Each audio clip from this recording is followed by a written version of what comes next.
За сайн бацгаана бүгдээрээ.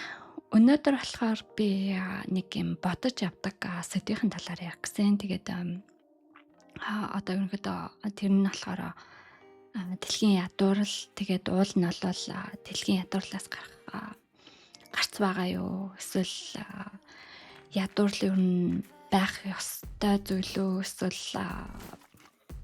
байхгүй байх боломж бий юу? Гэх мэтлэн тэгээд энэ бодож явдаг юмныхын талаар ярих гэсэн. Тэгээд тэрийг ярихаас өмнө эхлээд би сүүлийн нэг 10 орчим хоногт 1200 орчим subscriber нэмэгдсэн. Тэгээд subscriber дарсан бүх хүмүүстээ баярлалаа. Тэгээд мэдээж би ерөнхийдөө энэ сувгийг эхэлсэн шалтгаан нь болохоор ерөнхийдөө Монголын одоо хувийн сургуулиудаас нь бусад за яг нэгдүгээр сургууль байгаа. Тэгээ 11-р сургууль байгаа. Тэгээ зарим нэг арай гайгүй сургуулиуд байгаа. Тэгээ тэднээс нь бусд нь ерөнхийдөө Монголын сургуулийн систем нь ерөөсөө шинжлэхтэйгүй. Тэгээ дээрэс нь маш мөнгөгүй ядуу учраас одоо ямар ч мөнгөгүй ядуу учраас те ямар ч хөрөнгө оруулалт байдаггүй. Тэгээд дээрс нь шинжлэгддэггүй. Ийм учраас маш олон жил ингэж подкаст одоо сурсан мэдэн бүхнээ тэгээд дээрс нь ер нь Швейцарт ямар байдаг талаар хэлье гэж бодож яснаа. Арай ч юм уу нэг 2 сар гарны өмнө эхэлсэн. Одоо хийж эхэлсэн. Тэгээ мэдээж би болохоор мэрэгжлийн одоо юу биш шүү дээ. Одоо мэрэгжлийн нэвтрүүлэгч те тэгэж сонгогдож шилэгдэж орж ирсэн хүн биш. Би болохоор ютубер. Тэгээд ерөнхийдөө олвол подкаст эхлэх бол яг тийм бодсныг бодвол өөр өдөг юм байлаа. За тэгээд ерөнхийдөө видео хийх талаар бол айгүй олон юм ярьж болно те. Гэхдээ тэр бол тусдаа сэдв гэж бодож байна. Тийм учраас энэ дээрээ яг тэгээд нөгөө талаараа болохоор мэдээж миний сувг өсөх хэрэгтэй те. Яг тэгэхээр мэдээж би амар их одоо энэ видео хийнэ гэдэг чинь ер нь айгүй амаргүй ажил. Одоо видеого минийхэн санааг бэлтгэхээс ахуулаад тэгээд тэрийг одоо толгой дотроо бэлтгэхээс ахуулаад тэгээд ярих чадвар хэрэгтэй. Тэгээд тэрийг ингэж хүмүүстэй ойлгомжтойгоор ярина гэдэг бол бас нэг тийм амархан биш юм байлаа. Тэгээд ярих тэгээд дараа нь болохоор тэр видеотойгоо ажиллах тэгээд тэгээ бүх нэг одоохондоо болохоор ганцаараа хийж байгаа учраас ямар ч одоо мэрэгжлийн видео эдитинг хийдэг хүмүүс байхгүй. Би өөрөө хийж байгаа учраас ерөнхийдөө нэг тийм амар гоё мэрэгжлийн бол болохгүй байгаа. Тэгээ дээрэс нь ерөнхийдөө миний видеонууд болохоор харцангуй уртдуу те. Нэг 5 минутыг биш. Жохон уртдуу болохоор илүү их ажиллах. Уул нь бол бүр амар гоё болгохыг гэх юм бол илүү их удаан сууж маш гоё видео гаргах хэрэгтэй. Тэгтээ бүр гоё видео гаргая гэх юм бол те. Тэгтээ нөгөө талаараа болохоор одоо доторх мэдээлэл нь хүрэж байгаа мэдээлэл нь маш чухал гэж бодож байгаа учраас би ерөнхийдөө видеого апплод хийгээд байгаа те. Видеого YouTube дээр тавиад байгаа. Тэрнээс биш доторх мэдээлэл нь амар чухал гэж бодохгүй бол тэр чинь ерөнхийдөө эдит нь болохоор нэг амар сайн биш те. Тэрнээс хамаагүй сайн байж болно. Би өөрөө ч гэсэн харцангуй дажгүй гайгүй сайн хийж чадна. Жохон илүү их цаг оруулах юм бол илүү олон цаг те. Видео эдитийн янз бүрийн эффектүүд гэх мэтлэн. Тэгээ бүх процессыг ер нь эхлэхээс ахуулаад end to end гэдэг штэ. Тэгээд эхлэхээс ахуулаад төгсөх хүртэл бүх процессыг өөрөө хийж байгаа учраас зарим газар нь болохоор нэлээд тийм цагаа хэмнэх шаардлагатай. Тэгээд жоохон юм перфект биш байхад нь видео хийгээд оруулна. Тэгээд би ерөнхийдөө бол нэг тийм сайн ярьдаг угаасаа биш.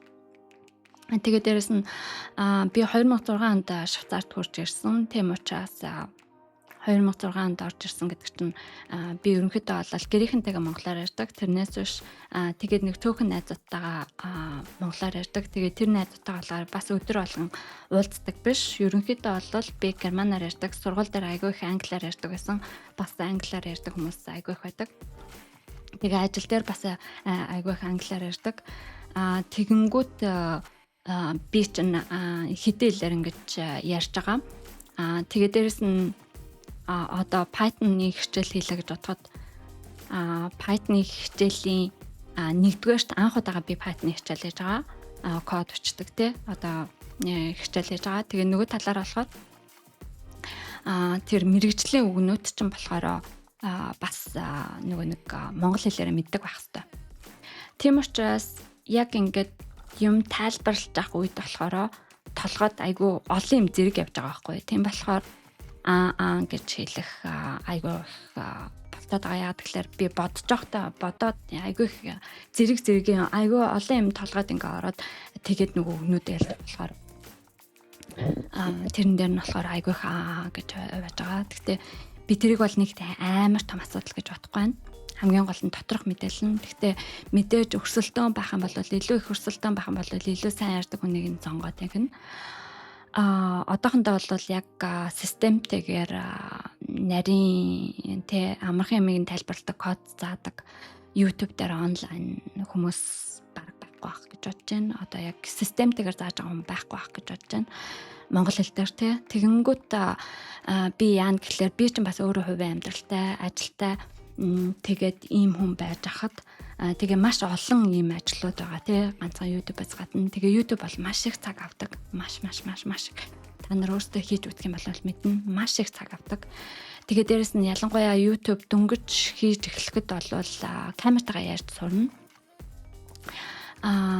Гэж нэг ажил байгаа. Тэгээд яг тэгэхээр одоо миний бичиж байгаа бичлэг чинь одоо би яг хүнтэй ярьж байгаа юм шиг анхны хэдэн удаа бол айгүй хэцүү. Яг би одоо хүнд энэ цаана хүн сууж байгаа гэж бодож ярина. Тэгээд энийг болохоор яг хийж үзгээс нааш бол бас сайн гадарлалтгүй юм байлаа. Яг хийгээд үзээд эхлэнгүүт иймэрхүү байт юм байна гэд.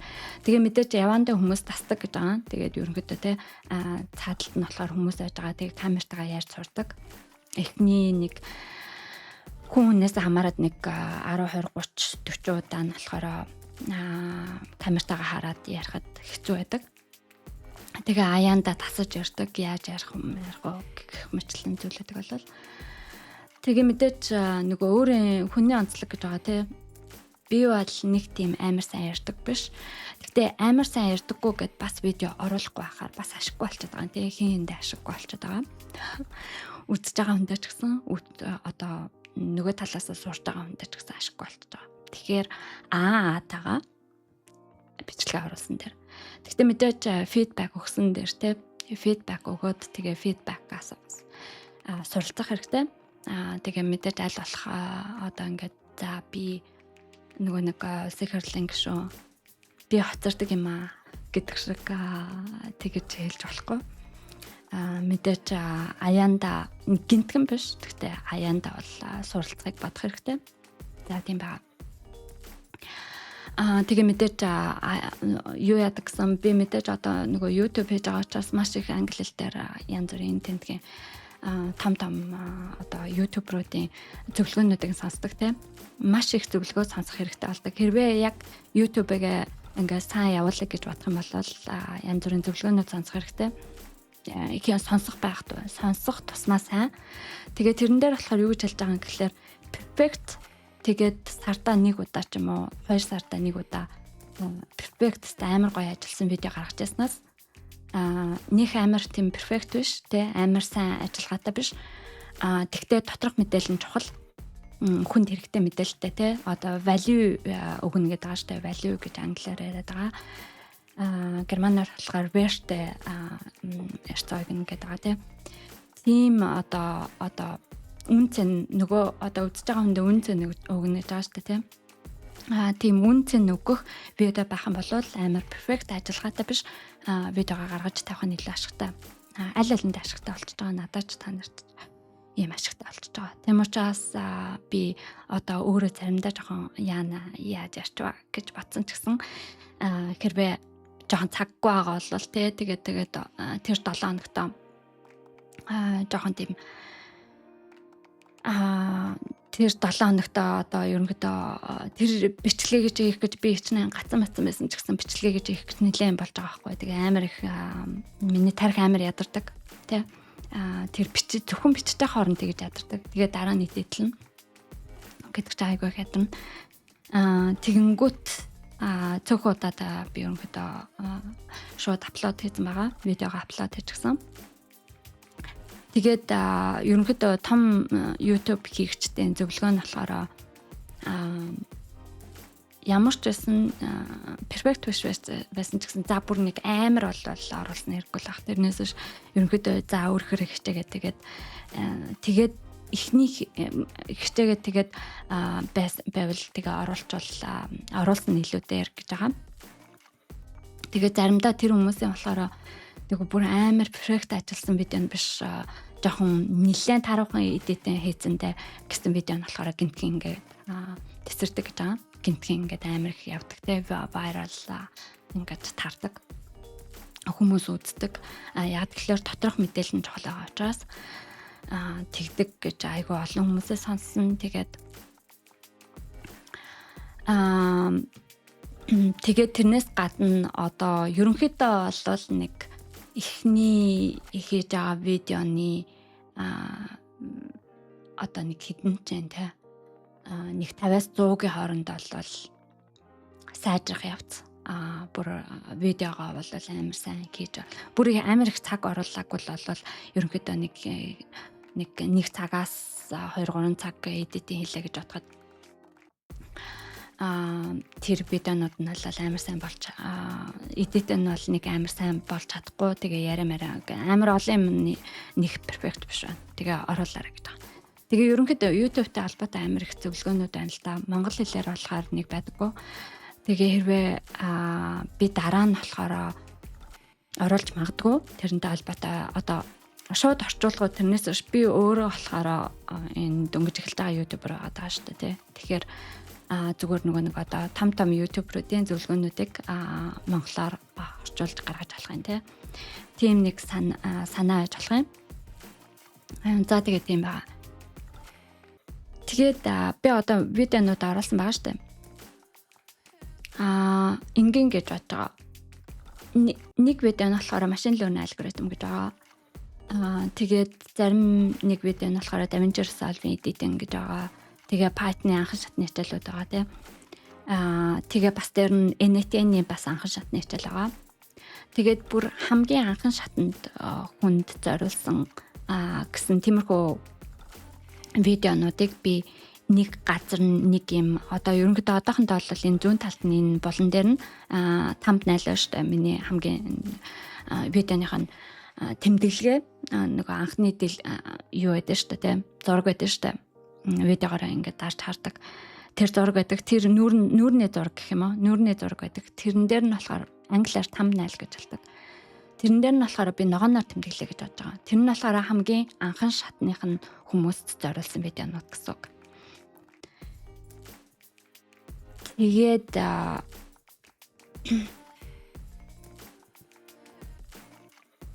тэр нь болохоор хамгийн анхан шатны хүмүүст зориулсан видеонууд гэсэн үг. Тэгээд жоохон Python жоохон мэддэг басан хойно ч юм уу эсвэл биддэг хүмүүст зориулсан зүгээр машин learning алгоритм сурмаар байна гэсэн тиймэрхүү хүмүүст зориулсан видеог нь болохоор Чернелийн ягаан Violet өнгөөр тэмдэглэжээ гэж бодож байна. Thumbnail-нэр нь би бүгдийг нь татаж аваад тэгээд нэг өдөр тэмдэглэсэн. Тэгхийн бол ерөнхийдөө ингээд цайвар ногооноор тэмдэглэсэн видеонууд нь болохоор анхан шатны хүмүүс зориулсан. Тэгээд Чернелийн ягаан нь болохоор арай урагшилсан код бичих дээр арай урагшилсан хүмүүс зориулсан тим хичээлүүд гэсэн үг гэж яаж байгаа. Тэгээд одоо хичээлийн биш ерөнхийдөө мэдээлэл өгөх гэх мэтлэн тиймэрхүү видеонуудыг нь болохоор зүгээр янз бүрийн тэмдэглэгээгүй зүгээр thumbnail-тайгаа оруулчих гэж бодож байна. За тийм байгаа. За тэгээд би одоо нөгөө айгу олон жил одоо би ч нөгөө физик сурсан шүү дээ. Тэгээд би нэлээд хэдэн жил ингээд хүнд ингээд нэг юм ямар нэг юмыг яагаад тэгдэм болоо гэх ингээд асууад байдаг. Тийм янз бүрийн зөндөөлөн байгаа шүү дээ. Тэн дундаасаа нэг айгу бас те энийг нэрнгээсээ л мэдчих юмсан. Ингээд толгойд ингээд асуулт нь эргэлдээлээдэг. Тэгсээр нь яг хариултыг нь өөрөө сайн мэдгүй те. Эсвэл одоо жишээлбэл одоо энэ ядууралтай холбоотой сэдв байлаа гэж бодоход би одоо нийгмийн талын эсвэл эдийн засгийн талын чиглэлийг сурааг болохоор одоо цэвэр байгалийн шинжилгээр сурсан болохоор би одоо тэр чиглэлээр уншиж нэг сайн судлаагүй юм байгаа тий. Тэгэнгүүт яг тэр чиглэлээр болохоор юу сурсан одоо юу ерөнхийдөө нэлэнхөөд одоо юу сурдаг гэдгийг нь би сайн мэдгүй штэ. Тэгээ надаа ингээд толгойд дандаа яваад байдаг нэг тийм асуулт байдаг бас аахгүй юу тий. Одоо яг сайн статистик нь бол мэдгүй зүгээр ямар ч байсан толгойд нэг явж байгаа тоон бол одоо тэгэхээр дээр нэг 8 гаруй миллиард хүмүүс байж байгаа тийм. Тэгээд тэр 8 гаруй миллиард хүмүүсийн 2 миллиард орчим нь бол туйлдаа хүрсэн ядууралтай гэж байгаа. Тэр хүмүүст хоол дутагддаг ерөөсөө наад захын гэр орон баг байхгүй шахуу ч юм уу те тэдгэр хүмүүс нь болохоор хаанагаа гэхлээр энтгэх зарим Африк зарим нь Өмнөд Америкт байт юм уу за тэгээд Дунд Америкт ч байт юм уу за тэгээд ер нь ядууралтай газруудад зүүн өмнөд Аз ч юм уу те тиймэрхүү асар их ядууралтай газруудад байгаа за одоохондоо харцангуй цөөхөн болцсон баг гэхдээ бас хятад байгаа гэх мэтлэн тийм туйлдаа хүрсэн ядууралтай хүмүүс байдаг те.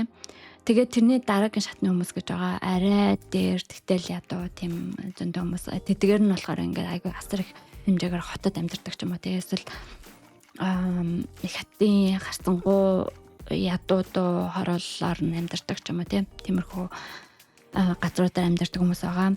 Тэгээд тэрнийхэн дараагийн арай бас ерөнхийдөө боловсрал авах боломжтой хичээчүүл асар их хэмжээгээр хичээчүүл бас амьдралаа гайгүй дэвшлүүлчих боломжтой гэх мэтлэн тиймэрхүү ерөнхийдөө ийм заагууд байгаа. Ядуурлын заагууд байгаа тийм. Тэгээд миний нэг гайхаад байдаг юм нь болохоор одоо дэлхий дээр нэлээд газар дайнтай байгаа. Сая өөртөө кофе гэдэрлээ. Тэгээ кофе ууж ахаа хувцастай яриа. Тэгээ ингээд асар их даантай одоо орнууд байгаа тийм. Одоо дундад Азад бол мэдээж айгүйгаа даантай орнууд байгаа. Тэгээд Африкт байгаа. Өмнөд Америк, Дундад Америк мэтлэн. За даантай биш юм аа гэхэд айгүйх аюултай тийм бүсүүд байгаа тийм. Тэгээд одоо зүүн Европ ч гэсэн Франц гэх мэтлэн. Тэгээ би бодсон би ингээд ерөнхийдөө ингээд гайхал яваад байдаг байсан. Гэхдээ яг одоо тэрэн талаар одоо янз бүрийн уран зохиол одоо холбоотой ном ч юм уу те эсвэл янз бүрийн подкаст ч юм уу тиймэрхүү юм сонсож амжаагүй яваад байсан. Яг тэгэхээр тэр болохоор би зүгээр ингээд бодоод өнгөрдөг болохоос биш тэрэнд болохоор надад цаг гардаггүй. Ерөнхийдөө өөр бас надад зөндөө юм асуудлууд байгаа. Зөндөө шийдэх асуудлууд байгаа гэх мэтлэн юм байгаа. Тийм болохоор харж амжаагүй ингээ яваад байсан аахгүй. Тэгээ гинтхэн одоо ерөнхийдөө заримдаа ингээд тиймэрхүү юмнуудаа ChatGPT-гээс асуухаа марчдаг. ChatGPT гэсэн ийм сайхан хэрэгсэл байхад энэ хэрэгслэг болохоор зарим одоо ингээд би ингээ гайхаад бодоод яваад байсан юм аа. Асуухаа марчдаг. Тэгээ гинтхэн ингээ бодонгуудаа үүнээр би ChatGPT-гээс асууж болох юм байна штэ. Гэсэн аахгүй. Тэгээ хэдэн өдрийн өмнө угаасаа л ChatGPT ч юм уу эсвэл бусдыг нь би банк хэрэглэж байгаа. Одоо олон төрлийн юмд хэрэглэж байгаа. Тэгээд гинтгэн бодонгуудаа нэрээ тэрний талаар асууя намайг ингээд банк ингээд жоохон ингээд шаналгаад тийм биш байгаасаа ингээд шаналгаад байдаг тийм сэдв учраас тэгж бодчихсон. Тэгээд Тэгээ би одоо энэ prompt өгсөн байгаа. Энэ нь болохоор би өөртөө зориулсан учраас ерөөсөө зөв бичээгүй. Одоо өөрийнхөө асуух асуултыг би энэ дээр prompt хийсэн байхгүй юу. Тэгээд prompt хийсэн. Тэгээд та нар хэрвээ унших юм бол мэдээж энэ дээр ерөөсөө зөв бичээгүй байгаа. Тэгээд би ерөөсөө би болохоор perfect германаар ярьдаггүй, perfect англиар ярьдаггүй. Тэгтээ ерөнхийдөө ажил сургуульд бол хангалттай байдаг. Хангалттай ч гэж мэдээж perfect байх тусмаа сайн. Гэхдээ ерөнхийдөө ажил сургууль дээр ажиллаад сураад болоод байдаг гэсэн үг. Хэрэгжилж болдог гэсэн үг. Тэгээд ерөнхийдөө ингээд анзаарахгүй ингээд урд бичдэг юм бол айгүй их алдаа гаргана. Тэгээ энэ дээр болохоор би юу гэж яасан гэхээр ерөнхийдөө зөвхөн өөртөө зориулж болно бол prompt асуулт бичсэн. Тийм учраас алдаатай байгаа. Тэр алдааг бити анзаараарай. Тэгээд энэ дээр болохоор би заримдаа болохоор бүр амар их англи герман хэллэг бүр хоорондоо холилддог. Тэгээд ChatGPT бол тэрэн дээр нэг нарийн асуулт биш болол асуудалгүй байдаг тийм.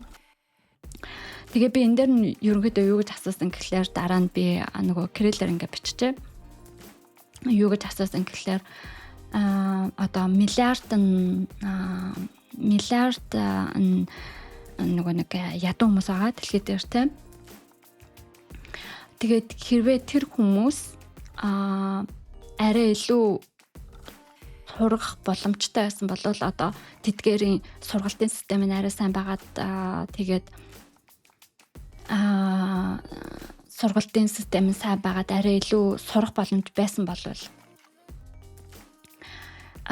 бидний дэлхий арай сайн байх байсан уу эсвэл бидэрт одоо илүү муу дэлхий өгөх үү гэж тэр асуултыг би яриад байсан байхгүй юу.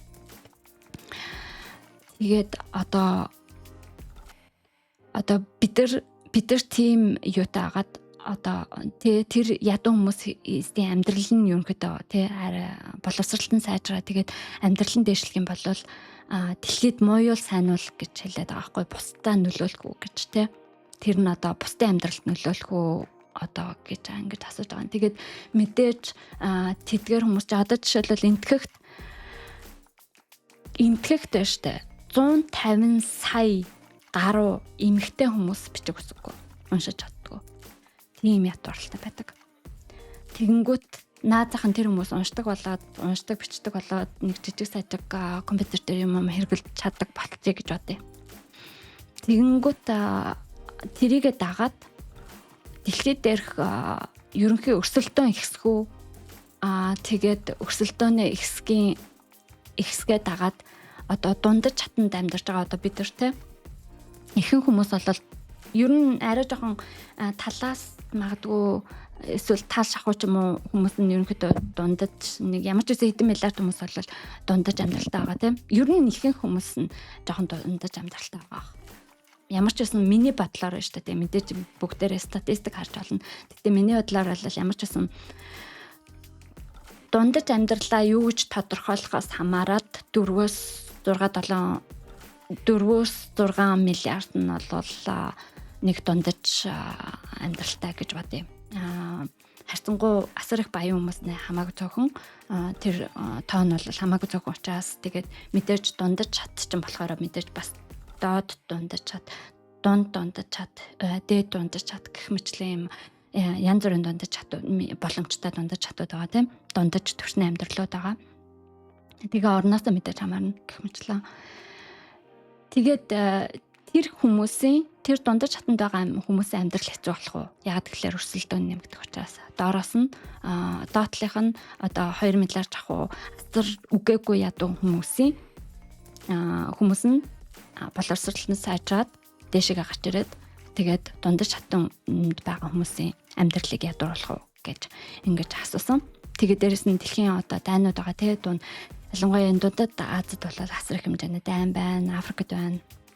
Гэх мэтлэн дайнууд нь байхгүй болвол бид нар ташигтай юу ашиггүй юу? Дэлхийд ташигтай юу ашиггүй юу? Нийт хүмүүсийн амьдрал сайжрах уу гэж тийм. яагаад муужрах вэ гэхлээр би энийг нь юутай холбож одоо муудах вэ гэж хэлж байгаа гэхлээр ихэвчлэн одоо дайнаар бол зарим орнууд болохоор асар их хөрөнгөждөг. Тэгээд энийг нь болохоор одоо шүүмжтэйгээр бодох хэрэгтэй. Одоо за хөрөнгөждөг ингээ орчиж болохгүй. За яагаад вэ? Яадаг вэ энэ гэх мэтлэн одоо тэр юмнуудаа болохоор би одоо ярих гэдэг. Одоо тэгээд шууд хөрөнгөждөг гэдэг ингээ зогсчихгүйгээр тийм. Тэгээд одоо цэцэг үйлдвэрлэдэг улсууд бол их хвчлэн хөрөнгөтэй одоо дэлхийн хамгийн баян орнууд байдаг Америк, тэгээ Европын хэдэн орн гэх мэтлэн иймэрхүү орнууд байгаа. Тэгээ бодвол мэдээж Орос Марс гэл тэгэл бусад орнууд нь үйлдвэрлэдэг байх. Гэхдээ баян орнууд бол харангуй бас асар их хэмжээний хөрөнгө оруулалтаа тэндээс авдаг. Хэр их хэмжээний гэдгийг мэдэхгүй байна. Швейцар хүртэл сум асар ихээр үйлдвэрлэдэг гэж байгаа. Тэгээд тэндээс мэдээж мөнгө авдаг. Тэгээд энэ баян орнууд болохоор одоо баян гэдэг нь одоо энэ Швейцар шиг, Америк шиг иймэрхүү орнууд болохоор энэ одоо зэвсэгний үйлдвэрээс асар их мөнгө авч байгаа болохоор дайн байхгүй болох юм бол тэд нар одоо төвшин хамаагүй доошоо явах уу, ерөнхийдөө хэр хэмжээгээр унах вэ гэж миний одоо асуулт байгаа байхгүй. Тэгсэн чинь мэдээж одоо эдийн засаг нийгмийн шинжлэх ухаан сурж байгаа хүмүүс бол тэнэг биш. Тэ тэнэг биш. Энэ юмнуудыг болохоор бүгдээр судалчихсан. Яг тэгэхээр та нар жишээлбэл одоо хэрэгжилж байгаа утас чинь компьютер чинь амар болсон байгаа зү тэ. Шинжлэх ухаан технологиор одоо байгалийн шинжлэх ухаан технологиор явж байгаа хүмүүс бол энэ хэмжээнд хөгжсөн байна. Энэ бол гайхамшигтай бидний одоо хэрэгжилж байгаа одоо энэ бүх технологиуд. Тэгэхээр энэ нь болохоор бидний нүдэнд харагдж байгаа юмнууд. Нийгмийн шинжлэх ухаан бол бас л ухаантай хүмүүс тэнд судалгаа хийж байгаа. Тэгээд тэд нар ч гэсэн асар их хэмжээний судалгаа хийсэн байгаа. Тэрний талаар болохоор бид нар яг тэр болгон ингээ өдөр болгон сонсоод таахгүй тийм. Яг гоо шууд биш утгаараа яг тэр мэдлэгийнх нь үр дүн тодорхой хэмжээгээр орж иж байгаа. Гэхдээ ингээ шууд тэр мэдээлэл нь бидний чихэнд ороод тахгүй. Тэгээ би энийг ингээ айгүй их боддог гэсэн. Тэгээ хэрвээ энэ дайнууд нь хэрэгтэй байдаг болохоор энийг нь байлгаад байт юм уу гэдгсэн чинь энэний талаар би одоо нухацтай харна. Тэгээд за одоо хаана эхлэх вэ гэхлээр кофе гоохтой. Тэгээ би өнгөд ингээ ChatGPT-гээс одоо ингээ асуусан байна шүү дээ. Тэгээд энэ конкуренц дунд цатнах нь конкуренц нэмэгдээд одоо конкуренц гэдэг нь өрсөлдөөн нэмэгдээд тэгээд бидний амьдрал муудах сайжгүй. Яг тэгэхээр тэр хүмүүсийг би сайжраасаа амьдралын түвшинд сайжраасаа гэж бодож байгаа. Тэгэнгүүт тэр нь надад нөлөөлж бол яах вэ те? Дунд чатны хүмүүс та нөлөөлөө муугаар нөлөөлөх болвол яах вэ? Би тэгмээргүй байна те. Ерөнхийдөө тэгээд би одоо нэг дунд чатны хүн байгаа. Тэр хүнд баяжих нөхцөлийг бас муутгамааргүй байгаа байхгүй. Би өөрийнхөө баяжих. Одоо надад баяжих нөхцөл байгаа. Нөхцөл боломж байгаа. Гэхдээ тэр нөхцөл боломжийг би муутгамааргүй байна. Тэгэхээр тэр хүмүүс сайжрлаа гэд миний баяжих нөхцөл муутах уу гэдэг бол айгүй том асуулт байгаа тийм. Тэр бол ерөнхий маш их хүмүүсийн асуулт байдаг. Баг гэж бодож байна. Тэгээд гисэн чинь ерөнхийдөө бол ChatGPT үгүй гэсэн. Ерөнхий хариулт нь бол үгүй. Тэгээ энэ дээр юу гэж хэлсэн гэхлээр ben alle Menschen besser Welt wäre die Welt besser oder schlechter, mehr Konkurrenz, aber auch mehr Weisheit, was würde überwiegen. Genau.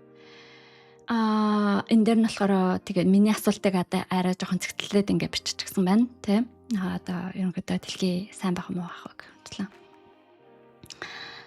Eine Welt mit besserer Bildung wäre insgesamt besser, nicht schlechter. Ерөнхийдөө бол дэлхий сайжирна гэж байна. Хэрвээ боловсрол нь одоо тэр хамгийн доотлын төвшний хүмүүсийн боловсрол нь сайн байсан бол. Тэгээ энэ ганцхан юу биш шүү. Одоо нэг доод чатных биш, дээд чатн ч гэсэн. Одоо дунд чатных нь ч гэсэн боловсрол нь арай сайн байсан болов гэж байна. Тийм болвол ерөнхийдөө бол сайн болно гэж байна. Гэхдээ бас одоо бодолцох нэг юмнууд байгаа. Тэгээд ингэдэг гинэ ерөнхийдөө. Тэгээд та нар хэрвээ нөгөө нэг одоо source enter гэж байгаа бол тий одоо энэ мэдээллийнх нь нөгөө орж ирсэн юмнууд гэж байгаа бол дараа нь гарч ирж шүү. За одоо ном биш тий референс гэж байгаа бол дараа нь тэр юмнууд гарч ирнэ. Дараа нь би тайлбарлана. Одоохондоо бол сэдвүүдээр фокуслая. За ерөнхийдөө арай илүү сайн боловсралтай байх нь хүчирхийлэл, ядуурл, гэмт хэргийг бууруулна гэж байна. Тэгээ дээрэс нь гэмт хэрэгт мэдээж одоо нөгөө хэл хагуулгын хэл хагуулыг бууруулна гэж байна. Экстремизмус гэдэг нь болохоор хит үзлүүд байдаг шүү дээ. Нэг тийшээ туйлшилсан хит үзлүүд байдаг. Тим үзлүүдийг бууруулна гэж байна. Ерөнхий муу юмнууд бүгдээр модно гэж байна. Mention mit Bild. За ерөнхийдөө боловсралтай хүмүүс нь болохоор үндэстэй одоо шийдвэрүүдэд тулдаг гэж байна. Тэгээд юутай холбоотой гэхээр эрүүл мэндтэй холбоотой, гэр бүлтэй холбоотой, санхүүтэй холбоотой тийм шийдвэрүүдэд одоо уул үндэстэй рационал гэдэг штэ. Уул үндэстэй тийм шийдвэрүүд гардаг гэж байна. Тэгээд эрүүл мэнд тал дээр өөртөө илүү анхаарна гэж байна. Тэгээд одоо жишээлбэл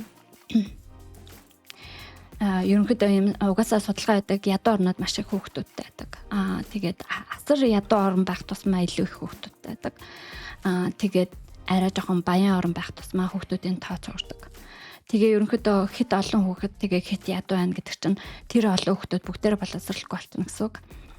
Тэгээд илүү их одоо оруулах хөрөнгө оруулалт нь хамаагүй бага болно тий.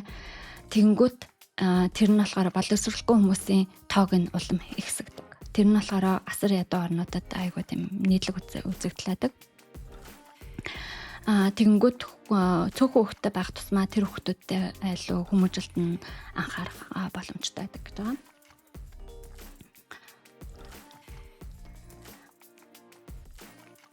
Тэгээд боловсрал сайхан байх юм бол шинжлэх ухааныг илүү сайн ойлгоно гэж байна.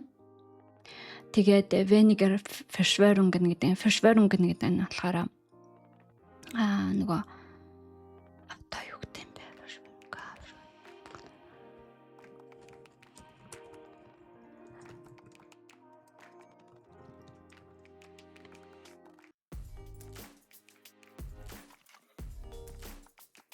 Verschwörung-ыг болохоор хувилдан гэж орчуулж байна. Заллалт. Гэхдээ Verschwörung ч арай жоохон өөр татдаг.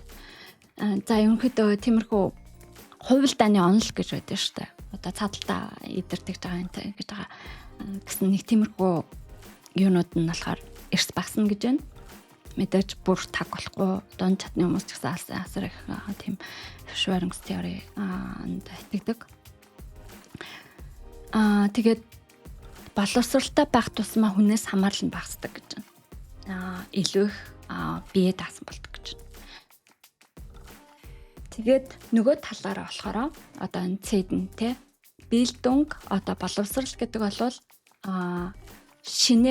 юмыг шинээр бүтээх тэгээд ангаах сайжирдаг гэж байна.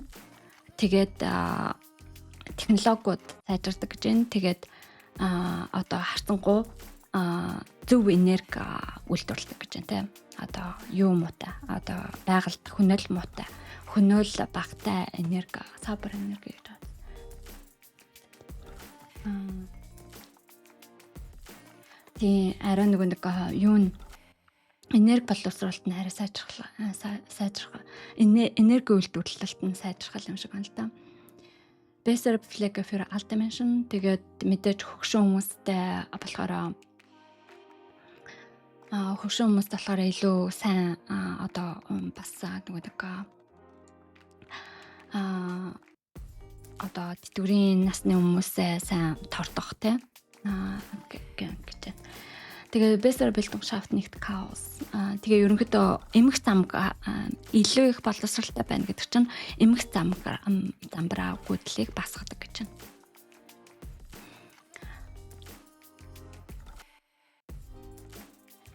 Тэгтээ тийм ээ өрсөлдөөн бол илүү ихсэн гэж байна те. Тэгтээ тэр өрсөлдөөн нь болохоор дэлхийг илүү одоо муу болохгүй гэж байна.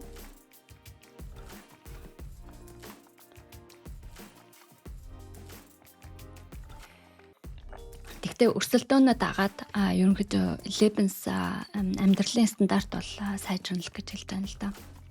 Инновацийн тэгээд нөгөө амьдралын стандартыг сайжруулах руугаа илүү явна л гэж байгаа юм байлгүй. Тэгж байна. Тэгээ мэдээч надад одоо ингээ асуултууд орж ирж байна л да. Миний толгойд янз бүрийн асуултууд орж ирж байна. Тэгтээ тийм гэдэг. Тэр нь болохоор дараа нь гарч ирнэ. Би тэр үедээ болохоор асуусан байхгүй. Энэ хэд өдөр юм би асуусан. Энийг. Тэгээд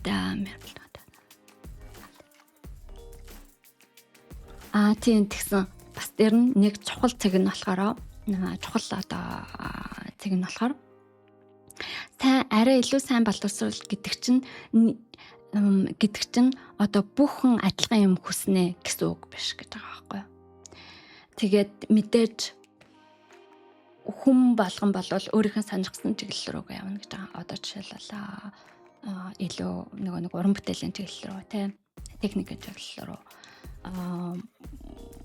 одоо үйлчилгээний чиглэл рүү шинжлэх ухааны чиглэл рүү гэх мэтлэн ингээ бүх багш магш болох гэх мэтлэн юм уу те эсвэл янз бүрийн одоо слесарийн ажил гэх мэтлэн тийм чиглэлүүд рүү ингээ чиглэл рүү өөрийнхөө сонирхсан чиглэлүүд рүү явна гэж байна. Тэгээд энэ нь болохоор ингээ чиглэл рүү ингээ явна гэж байна те.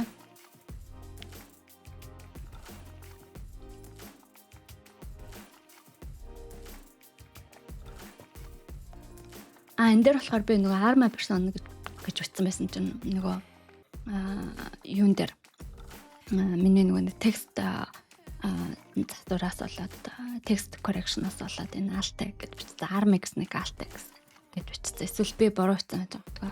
Тэрийг нь засаад бүр алтэ болгоцсон баг. За энэ бол биш. Энэ бол миний асуулт байгаагүй. Наалдаг энэ зүйл биш юм билээ тэгээд тэ. Гэсэн тайдаа аль юм шиг. Бидний зэн мебелтэй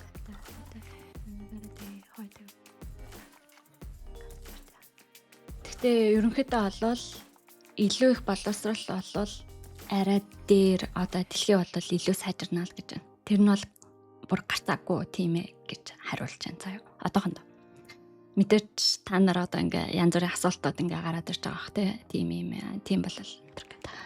Тэгээ алт генерацийн bestimmen Politik Werkstatt Manager Menschen mehr. За тэгээ яг өмнөх үеийг одоо тэгээ илүү их одоо рационал бодол модалтай болвол бид нар одоо арай дээр дэлхийдээ байх хэвээр энэ гэдэг чинь. Гэхдээ энэ бол арай өөр сэдв байгаа. Миний яг юу асан биш. Хамгийн гол нь асуудлыг шийдэх гэдэг байгаа шүү дээ. Бэлдэн галанлоос нэг 70% л гад. Тийм. За энэ бол ойлгомжтой. Верти бэлт besser oder schlechter байна аа besser бэлт. Тийм besser хас in jedem aspekt. Тэгээд төрөний асуултанд дахиад гарч ирээд тэгээд бараг чиглэл болгонд дэлхий одоо тий одоо амьдралын чиглэл болгонд ерөнхийдөө амьдрал нь одоо тэгээ бол сайжирна гэж. Тий гэж байна. Тэгээд энэ дээр бас буруу бичсэн байгаа шүү. За би энэ өөртөө зориулж болно хийсэн промпт болохоор зүгээр ингээ шууд бичсэн байгаа. Aber irgendwann gerade heute arme Länder gibt, auch reichere Länder gibt, die reichere Länder ausbeuten, die indirekte, indem sie extrem billige Produkte herstellen lassen und extrem billige Arbeitskräfte in armen Ländern haben und Gewehre verkaufen an Kriegsländer und Rohstoffe auch billiger kriegen. Deswegen bleiben sie gerade reicher nicht reicher werden. Wenn Lebensstandards in armen Ländern besser werden, werden sie nicht so profitieren. Тэгээ миний асуулт болохоор юу байсан гэхээр одоо энэ чиглэл болгонд бол сайжрна штэ гэсэн нь болохоор зүгээр хинч баг хариулчих болох байгаа ч тийм муудан сайдна гэдгийг бол хинч хариулчих чадна. Тэгэхээр миний дараагийн асуулт нь болохоор юм байгаа. ерөнхийдөө баян орнууд бол би тэгэрч ерөнхийдөө бодоод байдаг. Гэхдээ тэр нь болохоор яг тийм ээ гэж бодхоос илүү одоо яадын болоо гэж боддог гэсэн. Тэгээд тэрийг энэ дээр асуусан байгаа. Юу гэж асуусан гэхлээр одоо ядуу орн, баян орн байна гэдэг чинь баян орнууд нь болохоор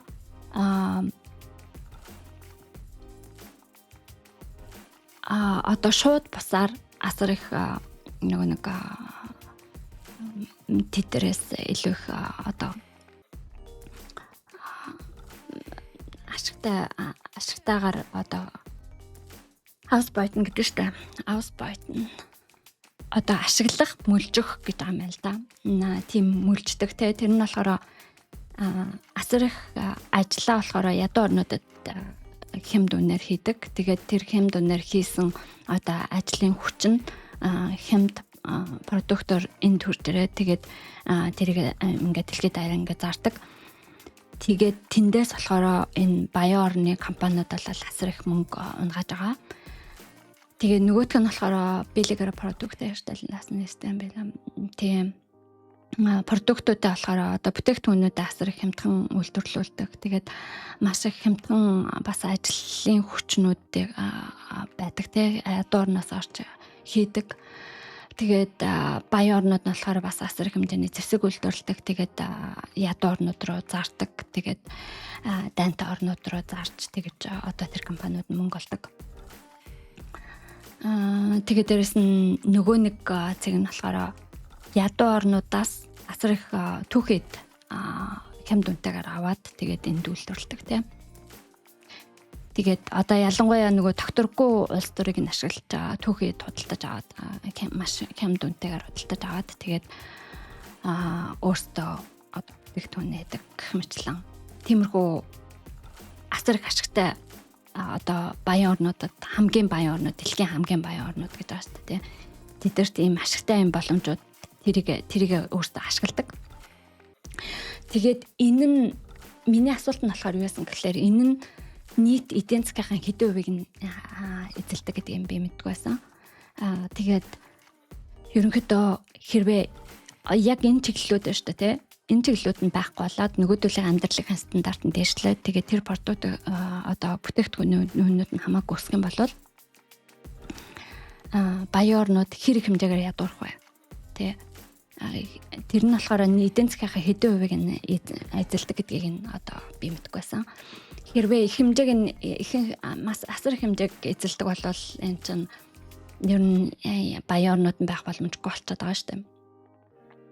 Тэгэхээр тэрэн дээр одоо тогтож баян орнууд нь байгаад байгаа юм болов уу гэж бодохгүй юу? Тэгсэн чинь мэдээж хүмүүс бол таних биш. Тэгээ эдийн засгийн одоо нарийн судалгаанууд байдаг. Тэгсэн чинь үгүй гинэ. Тэр нь болохоор Reichel-Länder profitieren heute noch heute direkt davon, dass arme Länder arm bleiben. Тэгээд ерөнхийдөө бол тийм ээ. Дэлхийн бол баян орнууд бол шууд одоо хождог. Шууд хождог одоо ядуу орнууд нь ядуу байхаас бол шууд хамгаалтайгаар хождог гэж. Тэгээ яг миний хэлснээр сая түүхэд ядуу хямдралтай ажиллах хүч тэгээд зэвсэг хөдөлтөх тэгээд дээрэс нь баян орнууд болохоор нэг дэлхийн байгууллагуудыг бас гартаа юудаг тий захирдаг. Одоо жишээлбэл WTO гэл дэлхийн банк гэх мэтлэн энэ нөгөө дэлхийн том байгууллагуудыг энэ гарт нь бол байгууллагуудыг бол баян орнууд захирж яадаг тий. Сэцэн коорс онтнэмэн. Тэгээд дээрэс нь баян орнууд болохоор хамгийн том технологийн эмийн үйлдвэрүүд, загварын үйлдвэрүүд, банкуд, тэгээд luxury гэдэг чинь нөгөө нэг люкс продуктууд тий тансаг хэрэглээний зүйлүүдийг болохоор ихэнх нь бол баян орнуудаас гардаг.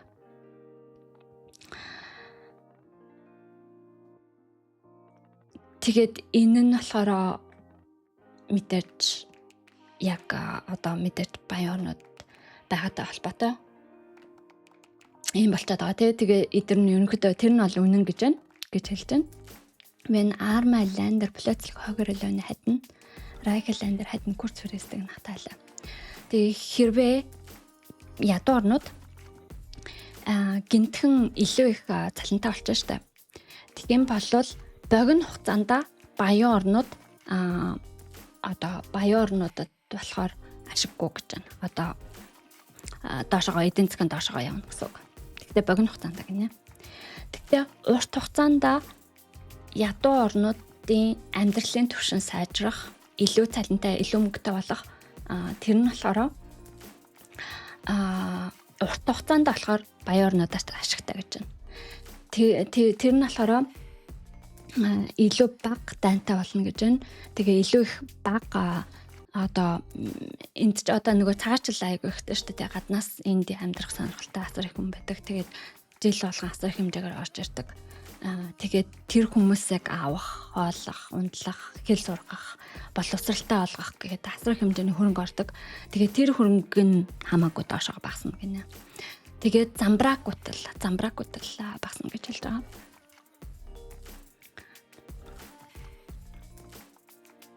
Тэгээд тэрэнд нь болохоор одоо терроризм, дайн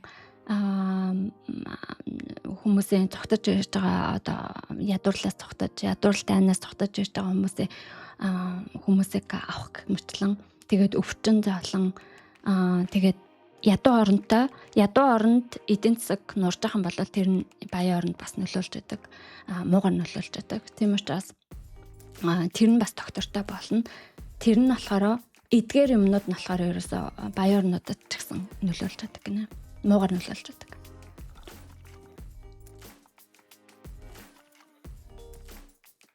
Тэгээ ерөнхийдөө ингэж байгаа юм л да.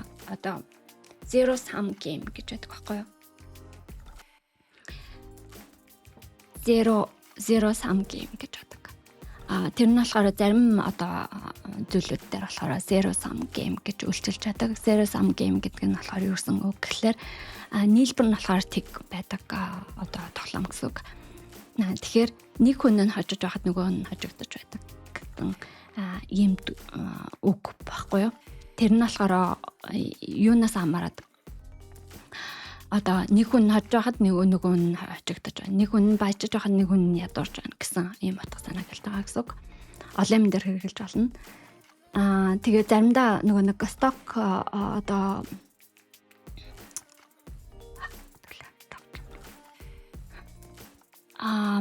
тийм тэгээд ийм хэлж байгаа байхгүй. Тэгээд ерөнхийдөө тэгээд юу яагаад юм л да. Одоо энэ ядуурл шүү дээ бол zero sum game биш. Харин одоо plus sum game гэж байгаа. Энэ нь болохоор zero sum game биш гэж хэлж байгаа байхгүй юу? Одоо нэг нь баяж байгаа нөгөөтг нь ядарч байдаг байх албагүй гэж хэлж байгаа. Тэгээд ерөнхийдөө одоо нөхцөлийг бол бий болгох боломжтой гэж хэлж байгаа. Тэгээд инновац гэдэг нь болохоор одоо шинийг нээн бий болгох гэсэн үг. Тэгээд ерөнхийдөө тэр юмнууд нь одоо дайн, ядуурл, терроризм, өвчин зовлон гэх мэтлэн тэр юм нь багасгах тусам инновац илүү нэмэгдэх гинэ. Монголоор инновац гэж хэлдэг шүү дээ. Инновац нэмэгдэх гинэ. Инновац нэмэгдэхийн ачаар инновац нэмэгдэх юм бол ажлын байр илүү их бий болоод тэгээд нөгөө нэг тэр zero sum game биш болоод plus sum game болт юм байна л да. Илүү их боломжийг байхгүйсэн юмыг бий болгодог гэж ингэж хэлт юм байна. Тэгээ хоорондоо хамтран ажиллах тий гэх мэтлэн энэ юмнууд нэмэгддэг юм байна. Тэгээ инновац нь ерөнхийдөө тогтвортой нийгэмдэр илүү их бий болох боломжтой гэж байна. Илүү тогтворгүй одоо нийгэм одоо тогтворгүй болоод байх тусмаа тэдгээр нь болохоор инновац нь багасдаг. Яг тэгэхээр шинжлэх ухаанчид, инженерчүүд, үйлдвэрийн одоо стартап үйлдвэрлэгчид тий гэх мэтлэн тэгээ ерөнхийдөө шинжлэх ухааны хүмүүс гэх мэтлэн энэ хүмүүс нь илүү ихээр нэмэгддэг тогтвортой нийгэмд. Тэгээ тэрийгэ дагаад инновац нэмэгдэх гэж байна. Тэгээ инновац нэмэгдэнгүүт илүү их одоо боломжууд байхгүйсэн боломжийг бий болгодог гэж байна.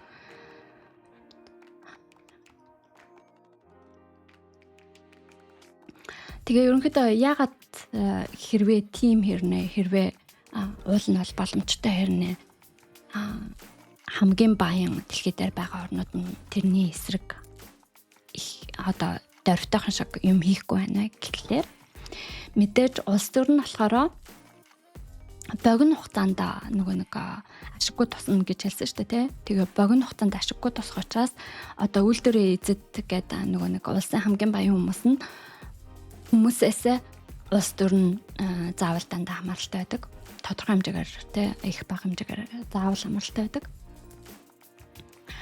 Тэгээд ер нь үйлдвэрүүдээс улс төр нь хамаардаг. Тэгээд бас л адилхан юм байсан байна. Ерөнхийдөө тэр томоохон үйлдвэрүүд нь болохоор улс төрийг ингэж юу яадаг, шахдаг тий. Тэгээд мэдээж нэг чадвартай магт позицион гэдэг чинь илүү их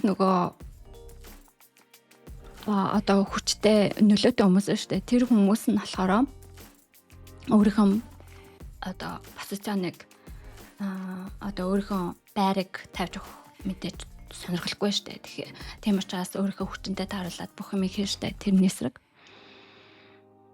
Тэгээд ерөнхийдөө дэлхийн системийн одоо энэ дэлхийн систем нь болохоор түүхэн явцад үүсэж бий болсон. Энийг болохоор гинтхэн ингээд зохиочоогүй. Тийм учраас энийг өөрчлөхөд хэцүү байгаа гэж хэлж байна. Тэгээд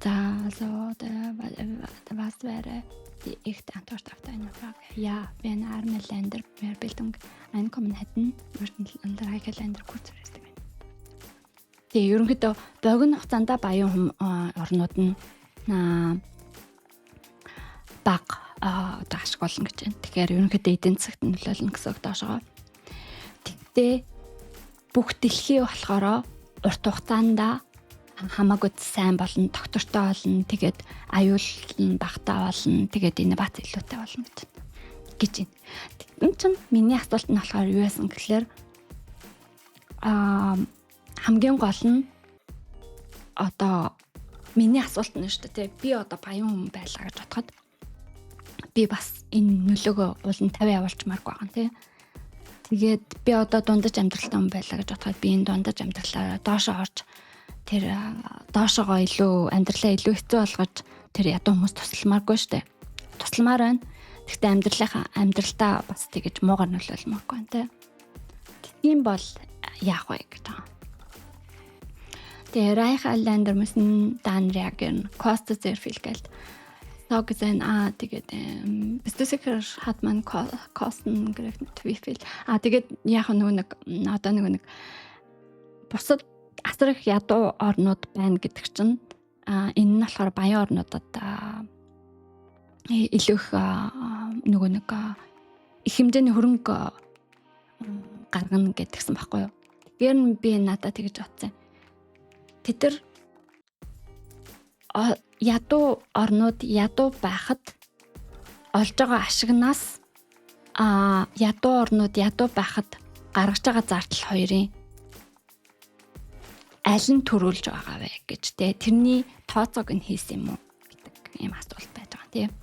Одоо ядуу орнууд ядуу байхад олж байгаа ашиг нь дайнтай байхад нь олж байгаа ашиг нь бид нар ядуу орнууд ядуу байхад бидэрт одоо ядуу баян орнууд нь тусалж байгаа тэрийг дээшлүүлэх гэж ингэж тусалж байгаа зардал нь аль нь илүү байгаад байна гэж байгаа. Тэрний тооцоог нь хийсэн юм уу гэж асуусан байхгүй. Тэгсэн чинь мэдээж эдийн засагчид энийг биш. Улс төрийн шинжлэх ухаан улс төрчид биш. Улс төрчид бол улс олгонд улс төрчдөө муулдаг. Тэнэг минэг энтер гэдэг. Улс төрийн шинжлэх ухаан тэгээд хөгжлийн эдийн засагчид гэж байна. Гэх мэтлэн хүмүүс тэнэг биш. Тэд нар бол судлаачид. Тэд нар тэр тооцоог мэдээж гаргасан. Тэ миний тэр асуусан асуултыг аль хэдийн тооцоог нь гаргасан. Тэгээ ямар байх вэ гэж байгаа. Wie viel reiche Länder verdienen durch billige Arbeitskräfte? Тэгээд миний түрүүний нэг асуултан одоо хямдаа ажил түүхэд гэх мэтлэнтэй тэр зүйлүүдээр хэр их хэмжээний одоо миний бүх асуусан юмнууд за зэвсэг зарах марк гэх мэтлэн тэндээс олсон орлого хэр их хэмжээний орлого олж байна гэдгийг тооцоолоод тэгээд хэр их хэмжээний одоо тэр ядуу дайнтай байх, тогтворгүй байх, миграцийн тий одоо цагаачлалт баян орнуудаар орж иж байгаа, цагаачлалж орж иж байгаа хүмүүс тэр хүмүүсийг тэтгэж байгаа тэр нийт зардал асар их хүн байдаг. Швейцарт гэхэд асар их хүн байдаг. Тэгээд тэрэнд хүмүүнлэгийн чиглэлээр бас тусалж байгаа тусламжууд терроризм байна. Бас тэр терроризмтай тэмцэх зардал байна. Бас тэр ганцхан терроризм өөрөө болохоор нэг тодорхой хэмжээнд байж байгаа. Тэгэхэд тэр бол нэг хэдэн хаалаад тэгээд ингээд тэр үедээ ингээд өнгөрч байгаа. Хамгийн гол нь терроризмыг гаргахгүй байх гэж хийж байгаа зардал бол асар их. Тэгээд гих мэтлэн тэр олон юмд гарч байгаа зардал хоёрыг тооцоолж үзсэн юм байна. Тэгээд тэдгээрийн үр дүн нь болохоор сонирхолтой байсан гэж байна. Тэгээд ерөнхийдөө бол тэдгээр юм нь болохоор яг л түрүүний хариулснаар би дахиж асуусан байгаа болохоор түрүүний хариулснаар богино хугацаанд алдна гэж байна. Мөнгө алдна гэж байна. Яг тэгэхээр зэвсэг зарах гэх мэтлэн түүхэд орж ирэх гэх мэтлэн.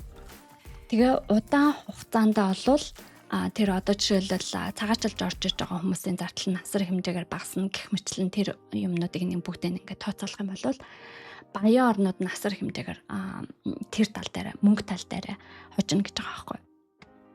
Тэр хожно гэсэн үг. Тэгээд яг богино хугацаанд болохоор ядуу орнуудаас тэр олж байгаа мөнгө нь бол асар их хэмжээтэй гэж байна. Асар их хэмжээтэй. Тэгэл дахиад нөгөө одоо энэ дээр болохоор жоохон задлжчихсан байна те түүхэд энтрийн талаар жоохон тэд байдаг юм байдаг зэвсэг хөдөлдөг мэтлэн тэгээ Welт банк дэлхийн банк мэтлэн те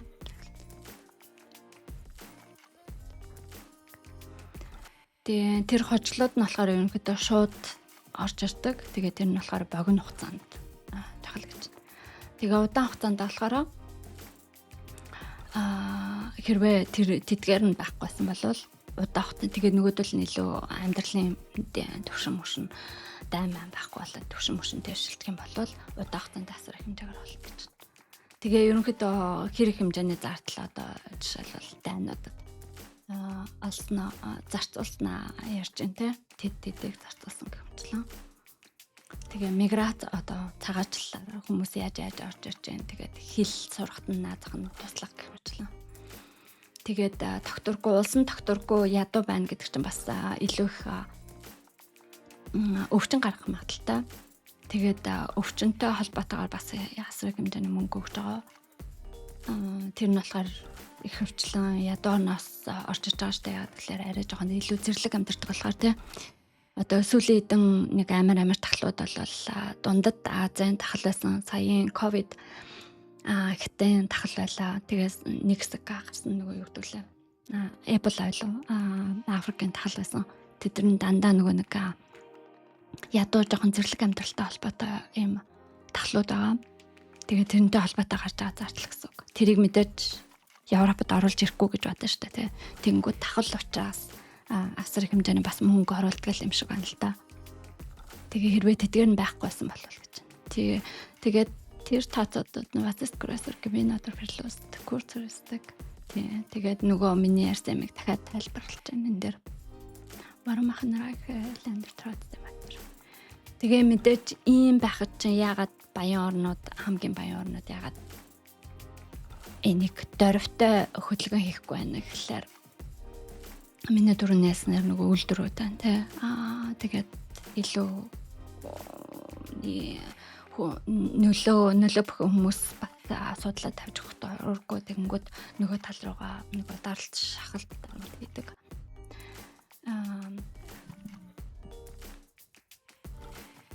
Тэгээ олон улсын фирмүүд гэж байна. Одоо тий industry lobby гэж байна. Lobby гэдэг шүү дээ. Нөгөө одоо ерөнхийдөө ерөнхийдөө лобби гэдэг чинь энэ тохиолдолд болохоор үйлдвэрийн лобби гэдэг чинь одоо жишээлбэл нөгөө бас л улс төртөө тэгэл янз бүрийн нөлөөтэй бүх юмнуудад нөлөөлөх гэсэн үг.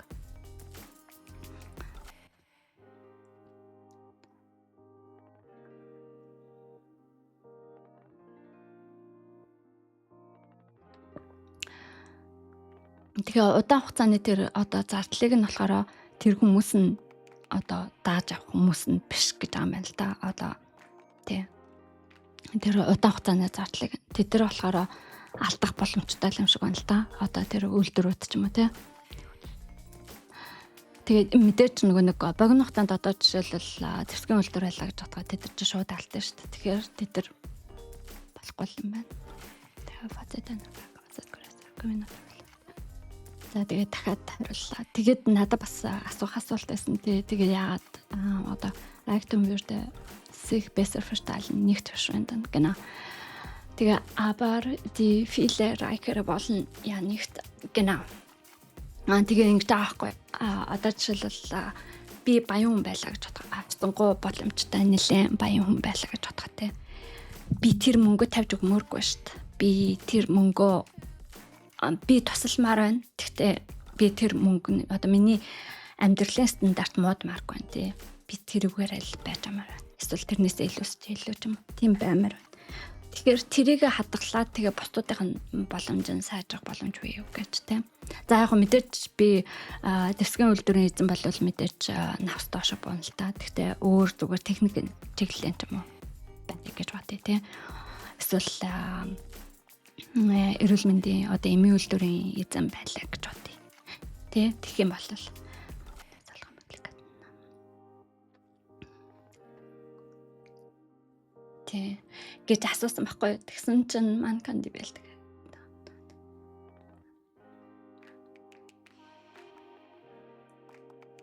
Тийм тэгсэн чинь уул нь бол тийм боломж байгаа гэж байна. Одоо тэр баян хүмүүсийг болохоор баян үлдээгээд тэгээд экстрем одоо туйлын ядуу хүмүүсийг болохоор арай амьдралыг нь дээшлүүлэх тэгээд тийм боломж байгаа гэж.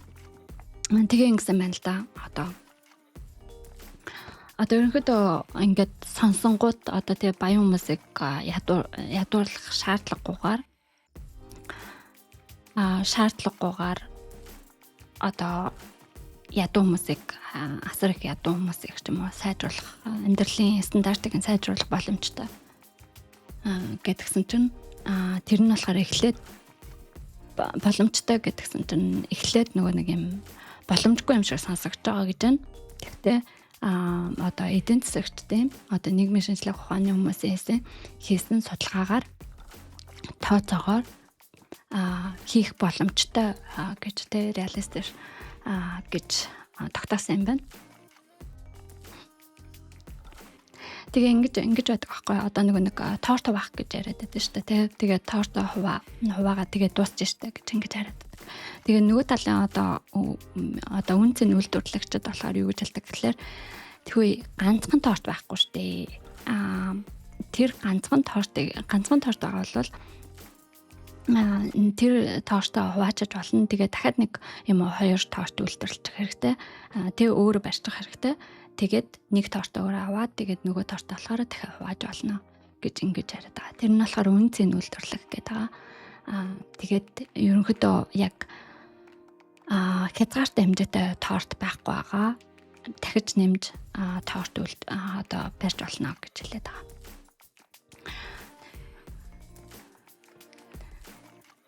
Тийм тэгээд илүү их олон хүмүүс арай айтайхан амьдрах тусмаа тортны хэмжээ нь томорно гэж байна. Одоо тэгээ тоон томорно гэж. Тэгээ ерөнхийдөө одоо жишээлбэл нэг жишээ л байгаа юм л да.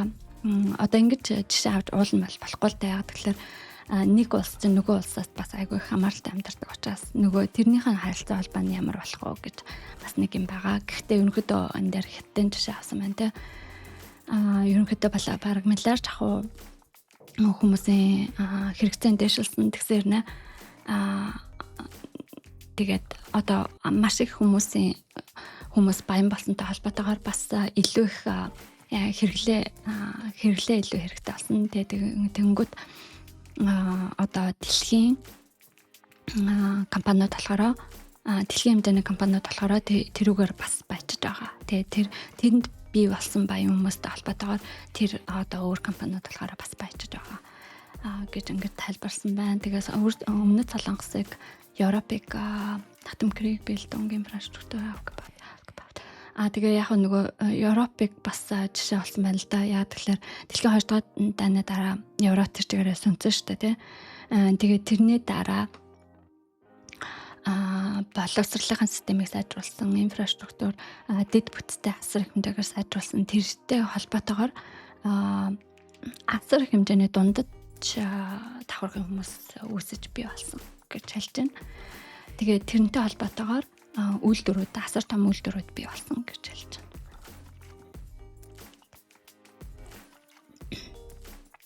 Тэгээд баян хүмүүс нь болохоор баян үлдээд тэгээд тэгсэн хэрнээ эргэж тойрсон хүмүүс нь болохоор тэрийг дагаж ингэж өсөж байгаа гэж хэлж байна. Яг тэгэхээр энэ нөгөө нэг юм одоо Гитлерийн нэг пропаганда нь болохоор юу байсан гэхээр яг 1930 оны үед дэлхийн нийт хүн амын тоо нь болохоор 2 миллиард хүрчээсэн. Тэгээ одоо л 8 миллиард гараа явж байгаа. Тэгж яхад болохоор Гитлерийн нэг одоо пропаганда нь юу байсан гэхээр дэлхийн хүн ам асар их хэмжээгээр өсөж जैन. Тэгээд бидэрт баг амьдрах орчин байхгүй болж байна гэсэн нэг тийм пропаганда явуулж байсан. Тэгээ хүмүүсийг ингээд айлгаад дээрнгээс аим бид нар газар нутаг байхгүй болж байна гэдгсэн чинь одоо ерөнхийдөө 6 миллиард хүмүүс нэг дунджаж болон дунджаас дээш амьдарч байгаа дэлхий даагаал байна те даасан яриалаа. Тэгэхээр ерөнхийдөө тэр 2 миллиард бол ерөөсөө асуудал биш байсан байгаа. Тэгэхээр энээс цаашаа хүн амын хэмжээ хэрэг хэмжээгээр өсөх хэдэн хүн хатайхан амьдрахыг бид нар мэдгүй гэсэн юм байгаа.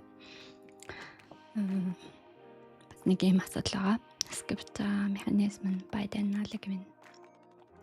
Тэгээ ерөнхийдөө бүх хүмүүс божих боломжтой тийм механизмуд байдаг гэж байна. Тэгээд тэрнтэй холбоотойгоор ерөнхийдөө тэгээ ерөнхийдөө ядуу орнууд болохоор илүү их боловсралтай байх юм бол үйлдвэрлэлжүүлэлт сайн болно, инновац сайн болно. Дэлхийн одоо тийм нэг бүтээгдэхүүний өгсөмжүүд гэх юм аашаа. Нэг өгсөмжүүд нь илүү сайн болно. Тэгээд компаниуд болохоор их хэмжээний бүтээгдэхүүнүүдэд зарах болно. Тэрийгээ дагаад өөртөө баачна гэх мэтлээ. Тэгээд хөрөнгө оруулж байгаа хүмүүс тэндээсээ илүү их орлого олно гэж байна. Тэгээ ерөнхийдөө цалин сайжрах тусмаа болохоор дунд чатаа илүү сайжирдаг гэж байна. Илүү их олон дунд чатныхан үүсдэг гэж байна. Одоо ядуу шатнаасаа дунд чат руу ордог л гэж байгаа юм л да. Тэгээд одоо хитэг энэ дээр болохоор зөвлөсөн байна. Тэгээ глобализацийн хайдартай гэдэг. Тэгээд ерөнхийдөө эрүүл мэнд сайжрах юм бол дэлхийн нийт хүмүүс энэ тэндгүү хүмүүсийн эрүүл мэнд сайжрах юм бол одоо нөгөө тахлаас хамгаалах зардлууд нь асар их хэмжээгээр багасна гэж байна. Дайны зардлууд асар их хэмжээгээр багасна гэж байна. Тэгээ хүмүүнлэгтэй холбоотой тусламжуудын одоо аюулын тусламжуудын зардлууд багасна гэж байна. Тэгээд эдийн засаг доктортой болно гэж байна. Бас энэтэй холбоотой яадаг гэхээр одоо нэг Бразил гэсэн одоо яцгүй ядуу орн тийм хөгжилтэй гэдэгтэй хэсэг нь бол асар их ядуу. Тэгээд тийм орнд эдийн засаг нэлээд доошоо явхад бол тэрний Европод нөлөөлдөг гэсэн. Тэгээд гих мэтлэн тэнд илүү доктортой эдийн засгийн доктортой байж байгаа тусмаа одоо жишээлбэл Европод илүү ашигтай ч гэдэг юм уу гих мэтлэн. Тэгээд бэн хандалс структур нь файраар байна. Тэгээд дээрэс нь нэг дэлхийн хоорондын борлуулалттай шүү дээ тийм 8 хоорондын 8 хандалс гэхээр одоо монголоор гэж хэлдэг. Тэр нь шудраг байх тусмаа шудраг байх тусмаа асар их хэмжээний том компаниуд нь болохоор богино хугацаанд асар их хэмжээний хямд ажлын хүчээ алдах гэсэн удаан хугацаанд болохоор шинэ маркетууд бий болно гэж байна. Одоо шинэ зах зээлүүд үүснэ гэж байна. Тэгээд шинэ худалдан авагчид илүү их үүснэ гэж байна. Илүү сайн чанартай боловсон хүчин бий болно гэж байна. Тэгээ инновац нэгтнэ гэж байна. Тэрүүгээрээ удаан хугацаанд илүү хожно гэж байна.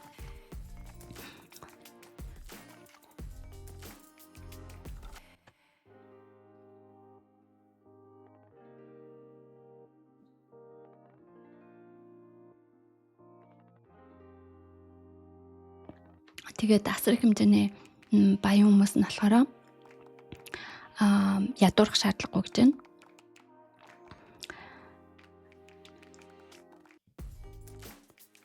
Тийм одоо баян хүмүүс нь болохоор за би 90% хөрөнгөө ингээд өгчээ гэж хэлэх шаардлагагүй гэж байна.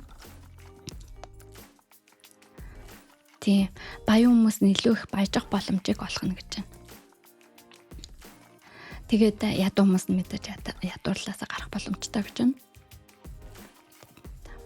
Тэгээ миний түрүүний тайлбарласан юм те нөгөө шалтгааны болохоор дахиад тайлбарласан байна. Тэгээд нөгөө дэлхийн банк тэгээд зах зээл тэгээд одоо нөгөө борлуулалтын чиглэлүүд те их хэмжээний бүтээгдэхүүний борлуулалтын чиглэлүүд гэх мэтлэн тэгээд тогтвортой одоо зах зээлүүд улс олгонд те дайн байхгүй доктортой зах зээлүүд нь ашигтай гэж байна да.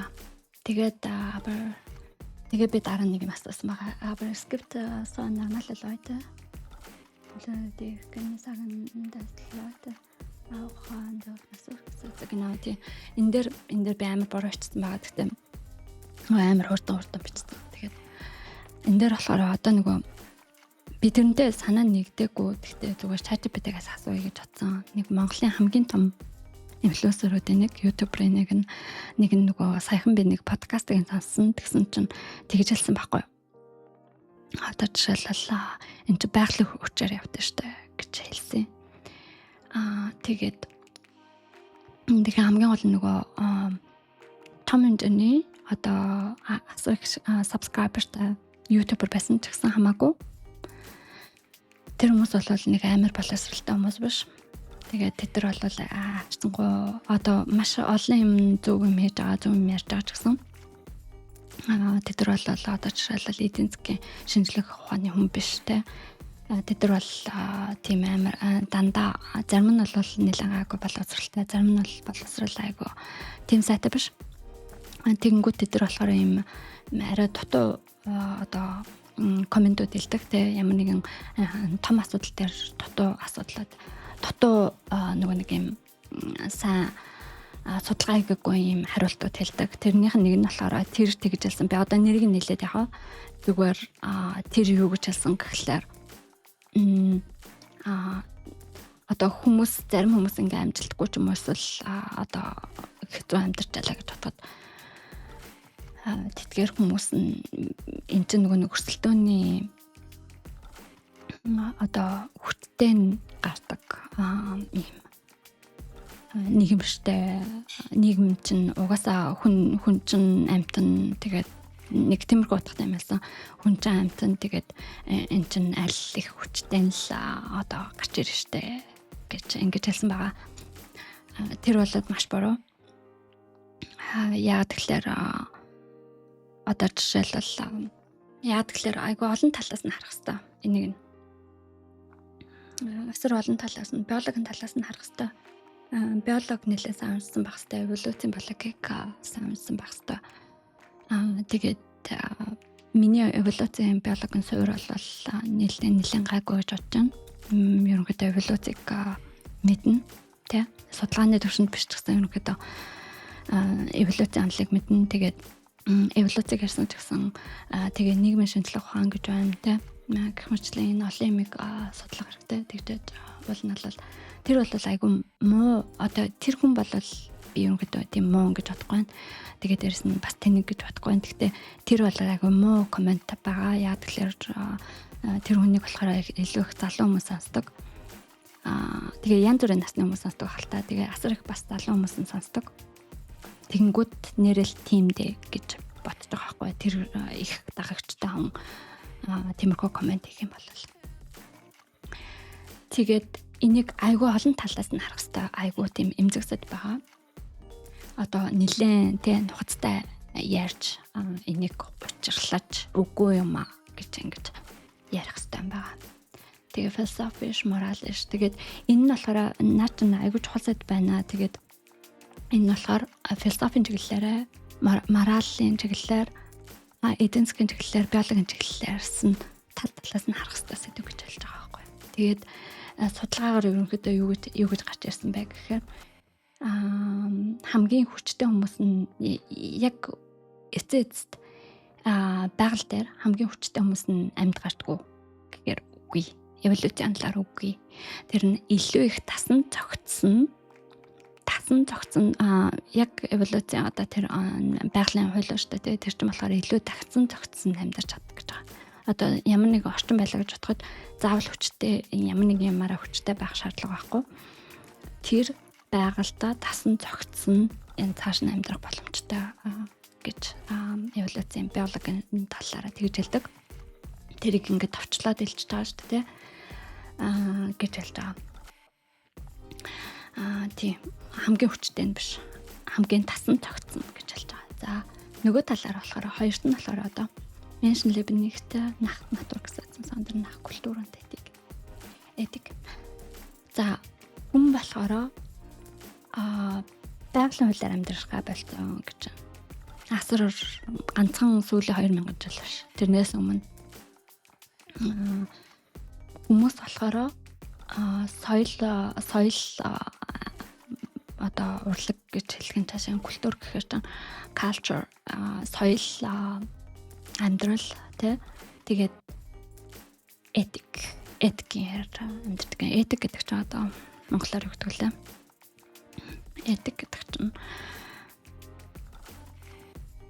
монголоор нөгөө ёс суртахууны онол юм уу? Ёс суртахууны онолоор тэр одоо дүрмээр амьдардаг. Хүн бол тэгж амьдардаг. Хүн одоо амьтад гэж байгаа. Тэгээд Menschliche Gesellschaft тэгээ хүний эдийн засаг нь болохоор хүний нийгэм болвол мораль, хүнийг ойлгох чадвар, эмпати хүний эрүүл мэнд, боловсрол, эдийн засаг гэх мэтлэн энэ олон зүйлийн дундаа амьдардаг. Тэгээ хэрвээ байгалийн хуулиар амьдардаг байсан бол бидэрт эмнэлгүүд байхгүй байгаасан, эрүүл мэндийн үйлчилгээнүүд байхгүй байсан, боловсрол байхгүй байгаасан, хөгшин хүмүүс асрах тэр одоо систем байхгүй байгаасан, демократ байхгүй байсан арчил байхгүй байгаасан, хүний эрх байхгүй байгаасан, ядуурлын тусламж байхгүй байгаасан, цагдаанууд байхгүй байгаасан, гал унтраагчид байхгүй байгаасан. Тэгээд гэр бүлийн систем гэж бас байхгүй. Гэр бүл бол хамгийн жижиг элемент энэ төр гэж яриад байдаг шүү дээ. Тэгээ гэр бүл бол бие биендээ ингээд тусалдаг.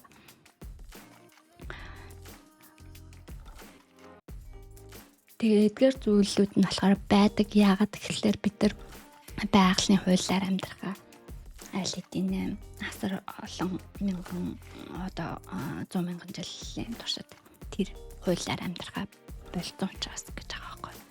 Тийм учраас энэ системэд байгаа гэж хэлж байгаа.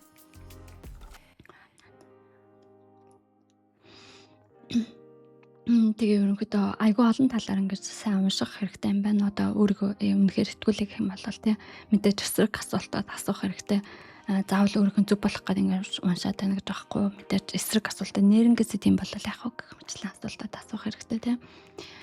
Тэгээ ерөнхийдөө бидний нөгөө суур шаардлага гэж байгаа шүү дээ. Хүний одоо нэг хүн байлаа гэж бодоход хүний суур шаардлагууд гэж байгаа. Аюулгүй байдал, хоол хүнс, дулаан хамгаалалт тий янз бүрийн аюулаас хамгаалалт тогтвортой амьдрал тэгээд нийгмийн харилцаа гэж байгаа тий нийгмийн холбоо гэж байгаа.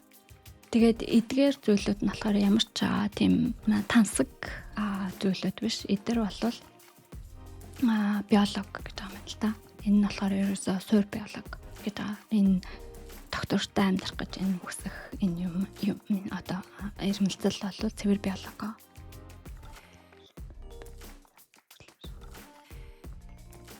Тэгээ хэрвээ цааш нь амьдрах боломж нь сайжрах тусам тий одоо хүмүүсийн амьдрах энэ нь бол цэвэр эволюц юм гэж хэлж байгаа. Тэгээ ерөнхийдөө одоо яагаад хүмүүс сайн амьдрах гэдэг юм гэхлээр тий хайтайхан амьдрах гэдэг юм гэхлээр ерөнхийдөө миний төрийн хэлсээр одоо аюулгүй байдал, хоол хүнс, дулаан, аюулын хамгаалалт тий тогтвортой байдал нийгмийн холбоос гэсэн иймэрхүү одоо суур шаардлагууд нь хэрэгтэй. Энэ нь болохоор суур нөгөө шаардлагууд гэж байгаа. Тэгээд энэ эдгээр нь болохоор ерөнхийдөө цэвэр биолог гэж байгаа. Эдгээрийн одоо хүсэмжлэлтэнтэй тэрнтэй байхыг хүсэж байгаа нь болохоор цэвэр биологийн шаардлага байгаа гэж байгаа. Тэгээд ерөнхийдөө одоо амьд үлдэх боломж нь сайжрах тэгээд амьдралын стандарт нь сайжрах гэдэг бол цэвэр эволюцийн одоо шаардлага гэж байгаа юм шиг байна л да. Тэгээд ерөнхийдөө хэцүү амьдрал нь болохоор мэдээж стресс тэгээд өвчин тэгээ үхлийг дагуулдаг учраас тэгээд мэдээж хэцүү амьдрахыг бол хүсдэггүй. Тэгээд энэ нь болохоор цэвэр өөрийн натур байгаль гэж байгаа. Тэгээд нөгөө талаас энэ нь болохоор байгалийн миний одоо би нэг хүн байлаа гэж бодоход энэ нь миний хүсэж байгаа тэмүүлэл байгаа тий. Амьдралаа сайхан амьдрах гэж. Тэгтэл яагаад бүгд одоо хайтайхан амьдрах ёстой вэ гэж тэгж байгаа. Аалаа бол.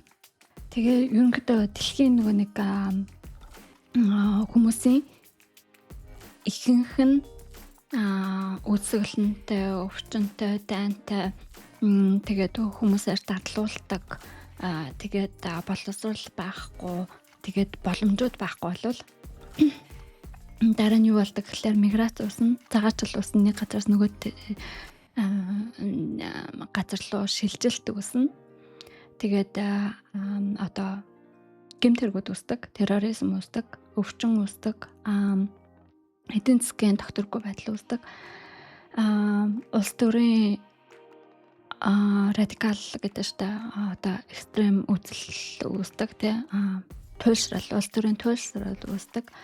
Тэгээд дэлхийд даяараа болохоор тодорхойгүй байдал үүсдэг гэж байна. Тэгээ яагаад баян орнууд тусалдаг вэ гэж байна. Тэр нь болохоор маргаалаас амарч байгаа биш маа гэж. Энэ бол айгүй чухал байгаа тий.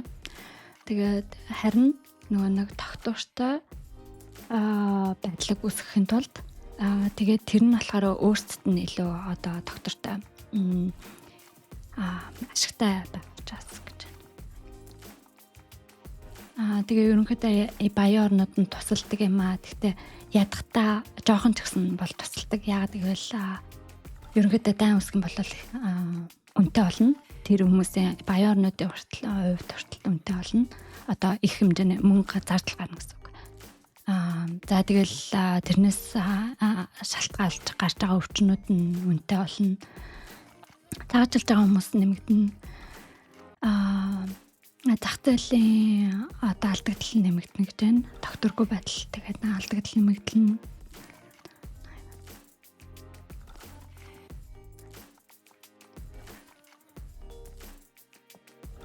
Тэгээ ерөнхийдөө нөгөө ягаад баян орнууд тусалдаг вэ гэсэн шүү дээ. Тэгээд зөв нөгөө нэг шинээр үүсэж байгаа ядуугаас дунд чатанд орж байгаа дунд давхаргын болохоор шинэ зах зээлийг бий болгодог гэж байна. Тэгээд ерөнхийдөө боловсрал болвол дэлхийн инновацийг авчирдаг гэж байна. Тэгээд ер нь тусламж гэдэг бол зөвхөн сайн биш. Энэ нь болохоор ухаалаг шийдвэр юм аа гэж хэлж байна.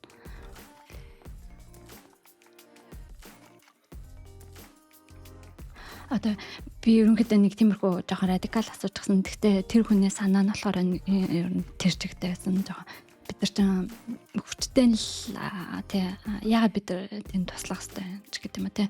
Жоохон нэг тийм нэлээд шудруудуухан тийм комент хэлчихсэн. Тэр подкастн дээр болохоор нэг өөр хүнтэй ярьдаг хоёр хүний подкаст дээр шүү дээ. Тэгээ хоёулаа айгу том Монголын том ютуберод байгаа. Тэгээд тиймэрхүү одоо комментууд нь болохоор ямар хүмүүсээс гардаг гэхээр ерөнхийдөө биологи, этик тэгээд түүхийн талаар бага мэдлэгтэй хүмүүсээс тийм комментууд гардаг гэж байна. Тэгээд хит их хувиа хвчээсэн одоо тий хувиачсан тийм бодлоос гардаг гэж байна. Тэгээд хизээч асар их ядууралт амьдарч байгаагүй болвол тэгээд өөрсдөө хийсэн гэж бодож байгаа бол одоо өөрийнх нь амьдралын түвшинтэй өөрөө ганцаараа бий болгосон гэж бодож байгаа бол яг энэ дээр жоох экстрем жишээнүүд гаргацсан л байгаа л та. Бүгдээрээ таарах шаардлагагүй те. Тэгээ ер нь аим тийм хатуу чанга байх нь болохоор тэр нь үний юм а гэж итгэдэг хүмүүс гэж байна. Тэгээ ерөнхийдөө подкастаар экстрем одоо үзэл санаа хэлсэн нь болохоор илүү их анхаарал татдаг учраас гэж байна. Одоо илүү ихтэй үзэгчд татах боломжтой л гэж хэлж байгаа шүү. За тэгээ ерөнхийдөө би түрүү энэ санаануудыг хэлчихсэн те. Тэгээд надад бас нэг өөр асуулт байсан вэ. Студент заримдаа нөгөө миний auto correction энэ болохоор ингээд засчаад байдаг. Тэгээ артикл бихэр. Тэгээ би яг нэг одоо ингээд энэ талаар ингээд би бас надад бол маш их сонирхолтой зүйл байгаа. Тэгээ энэ талаар айгүй их гүнзгэр бол маш их сонирхолтой байна. Тэгээд яг жинхэнэ судалгаануудыг ингээд олж мэдэх сонирхол надад байна. Тэгээд би ерөнхийдөө их хвчлэн цэвэр байгалийн шинжилгээний эхэндээ сонирхолтой байсан. Ямар ч нийгмийн шинжилгээх ухаанаар бол ер нь ямар сонирхолтой юм л бол ингээ байгалийн шинжилгээний талаар эсвэл математик ч юм уу тиймэрхүү холбоотой юм сонирхдаг байсан. Сүүлийн үед айгүй их эдийн засаг тэгээ нийгмийн шинжилгээ ухаан сонирхолтой санагдаад байгаа. Тэгээд тэрнтэй холбоотойгоор одоо энэ нь бол нэлээд олон жилийн миний асуулт байсан. Тэгээ асууж амжихгүй зүгээр ингээд ботчаал тэтэр хэрвээ сайжрвал бусад хүмүүст нь муугар нөлөөлөх болов. Яг тэгэхээр би тусламаар би дундаж амьдралтан би тусламаар байна. Гэхдээ би өөрийнхөө амьдралыг муутгаж тэр хүмүүс тусламааргүй гэх мэтлэн тиймэрхүү асуултууд бол байнга байдаг байсан. Тэгээд тэрний талаар мэдээж эдийн засагчид, нийгмийн шинжилгээ ухаанчид, улс төрийн судлаачид гэх мэтлэн хүмүүс бол аль хэдийн асар их хэмжээний судалгаа хийсэн байж таараа. Тэгээ мэдээж ChatGPT бол асар их мэдлэгтэр тулгуулсан. Мэдээж алдаа байгаа. Гэхдээ асар их мэдлэгтэр ингэж тасгалжуулсан. Ийм машин байгаа учраас эндээс ерөнхий бол чиглэл харж болно те. Тэгээ ерөнхийдөө надад ингээд ном өгсөн байгаа те. Литературыг нь өгсөн байгаа. Тим номнууд уншаа. За эхнийхт нь болохоор ингэж ерөнхийдөө суур, эволюц, мораль тэгээд хүмүүсийн хоорондоо харилцан хамтын ажиллагааны талаар холбоотой энэтэй холбоотой номнууд гэж байна тий чухал номнууд гэж байна. Ийм номнууд байна. Тэгээд The Selfish Gene гэж байна шүү дээ. Тий Франц де Ваала амар гоё номнууд гэж бодож байна. Тэгээ заавах юм бол Behave гэдэг чинь Роберт Sapolsky Behave тий. Тэгээд Bücher über globale Ungleichheit, Armut, Entwicklung. За тэгээд эдгээр ном нь болохоор Ungleichheit гэдэг чинь ижил биш байдал тий. Одоо ижил биш байдал одоо заримдаа монголоор мэддэг юм а заримдаа мөнгөний үгийг нь харцдаг. Одоо ижил тэнцүү биш байдал тий. Тэнцүү биш байдал. Тэгээд ядуурл болон хөгжилтэй холбоотой ийм одоо энэтэй холбоотой end of poverty гэж байна. Ийм номнууд гэж байна. Тэгээ бизнес шавтлагын студийн reports гэж юм фэр хаарта фактны подкаст. За тэгээд шинжлэх ухаан дээр тулгуурласан судалгаанууд болон за репорт гэдэг юм монголоор санахгүй. За репортууд гэж байна. Тэгээд тэгээ өнөөдөр энэ нь бол хамгийн түрүүнд хийх боломжтой юм байна те. Одоо фэр хаарта фактны подкаст гэдэг ийм судалгаанууд байж байна. Энийг нь бол эдгээр нь бол хартангуй нэг амар том зузаан биш байж магадгүй. Нэг 20-30-40 хуудастай юмнууд байж магадгүй уншихад юм байна. Тэгээд литератур хандл лавс бойтонг неоколониализм гэдэг нь болохоор ерөнхийдөө баян орнууд болохоор ядуу орнуудаас ашиг унах байгаа. Тэр одоо хамааралтай ядуу орнуудыг баян орнуудаас хамааралтай байлгаж байгаа. Тэр холбоотой юмыг болохоор неоколониализм гэдэг одоо шинэ гэт хэлжүүл зөвж нэг үе шинэ колоничлал гэдэг шинэ үеийн колоничлал те хуучин үед бол шууд хүмүүсийг ингээ колонд юу яадаг байсан бол одоо улсуудыг бол колоничлдаг байсан бол одоо нэг эдийн засгийн холбоотойгоор те хамааралтайгаар ингэж колоничлдаг болсон гэх мэтлэн тэгээд бусдаас хаус бойтон гэдэг чинь бусдаас нөгөө нэг ашиг мүлжих те ашиглах тэгээд худалдаатай холбоотой улс орнтой худалдаатай холбоотой юм номнууд байгаа юм байна. Тэгээ бас тэр нь ганцхан иймтэй холбоотой хүний амьдрал бол бас психолог тий сэтгэл зүй тэгээд моралын философи одоо бас холбоотой тэрнтэй холбоотой одоо life you can save чиний одоо аварч болох амьдрал гэж байна. Righteous mind зөв чиглэлтэй одоо гэж юм уу? Гэсэн юм номнууд байгаа юм. Эдгээр бол гоё санагдсан. Ерөнхийдөө болоод унших юм бол тэгээд нэмэх бас энэтэй холбоотойгоор энэ ядуурл тэгээ хөгжил дэлхийн улс төрийн хөгжил энтер гэсэнтэй холбоотой YouTube channel байна, подкастууд байна тий. Би тэгээ ерөнхийдөө эдрээс эхлэе гэж бодож байна. Тэгээд хэрвээ эдрээс би ингээд таалагдсан подкаст байх юм бол та нарт бас хуваалцаж магадгүй амлаж болохгүй. Тэгээд цагаа харж агаад хэрвээ боломжтой бол та бүхэндээ бас хуваалцна гэж бодож байна. Тэгээд миний асуулт нь болохоор одоо надаа уран зохиолын материал өгөөч одоо ном судалгаа тийм. Тэр нь болохоор бид нар хэрвээ ядуучууд туслах юм бол одоо амьдралын стандартыг дээшлүүлэх юм бол бид нар одоо дунд юм уу эсвэл баян хүмүүс нь болохоор бас илүү амьдралаа сайжруулах боломжтой гэсэн ийм баталгаа өгсөн тэм судалгааны ном ч юм уу судалгаа өгөөч гэж би асуусан. Тэгсэн чинь тэгээ ерөнхийдөө ядуу хүмүүс болохоор боловсролт нь тусалснаар дэлхийн хэмжээний одоо ашиг орлого нь асар хэмжээгээр нэмэгдэнэ. 10-аас 15%-аар нэмэгдэнэ гэж байгаа. Одоо ерөнхийдөө л дэлхийн эдийн засагт асар хэмжээгээр эргээр нөлөөлнө гэж хэлж байгаа. Тэгээд энэ нь ЮНЕСКОгийн одоо ийм судалгаа гэдэг юм репорт гэдэг юм байна л да. Репорт гэдгийг монголоор санахгүй байна. Тэгээд репорт гэдэг нь хэлцээ одоо дэлхийн боловсролын удирдах репорт гэж байдаг юм. Мэдээж энэ байгууллагууд бол эдрийг гаргасан байж дараа. Тэгээ ийм репортууд гэдэг юм байна. Эндээс эхэлж бас уншиж болох юм байна. Тэгээ хоёрдугаар болохоор ядуурлын багсгалт болвол баг дайн, баг террор тэр нь болохоор асар хэмжээний мөнгө хэмнэн гэж байгаа.